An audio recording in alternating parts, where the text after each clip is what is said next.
Hello, আসসালামু আলাইকুম। আশা করি আপনারা সবাই ভালো আছেন। আলহামদুলিল্লাহ আমিও ভালো আছি। আজকে আপনাদের সঙ্গে একটি চমৎকার রেসিপি তৈরি করে দেখাবো। এটি হচ্ছে বাদাম পাটালি, আমরা যেটা বাজার থেকে কড়া দামে কিনে খাই। তো এটা আমরা খুব সহজেই বাসায় আজকে তৈরি করব। তার জন্য আমি নিয়েছি চীনাবাদাম। চীনাবাদামগুলো আমি ভালো করে ভেজে নিয়েছি, যাতে উপরের ছোলাটা আমি ভালো করে ছিলে ফেলতে পারি। দেখতে পাচ্ছেন, ছিলে ফেলার পরে ছোলাটা এইভাবে সাদা হয়ে গেছে।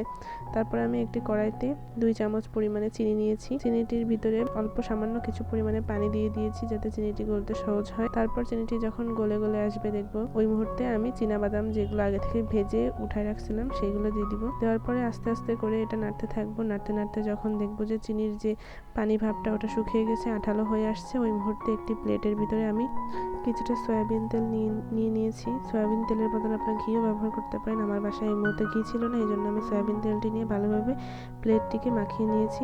তারপরে যে দেখতে পাচ্ছেন যে লাল লাল হয়ে আসছে, এই মুহূর্তে আমি এই যে প্লেটে ঢেলে নিয়েছি বাদামগুলো। এইভাবে কিছুক্ষণ ফ্রিজে বা এমনি নর্মালে রেখে দিলে দেখবেন যে এটি জমে গিয়েছে আর আপনার বাদাম পাটালি তৈরি হয়ে গিয়েছে। এটি খেতে অনেক মজা। আমরা বাজার থেকে কিনে খাই, কিন্তু আপনারা এই পদ্ধতিতে খুব সহজেই বাসায় তৈরি করে খেতে পারবেন। আশা করি আজকের ভিডিওটি আপনাদের খুব ভালো লেগেছে, আজকের রেসিপিটি আপনাদের খুব ভালো লেগেছে। যদি ভালো থেকে থাকে তো লাইক, কমেন্ট, শেয়ার এবং সাবস্ক্রাইব করে পাশে থাকবেন। ধন্যবাদ।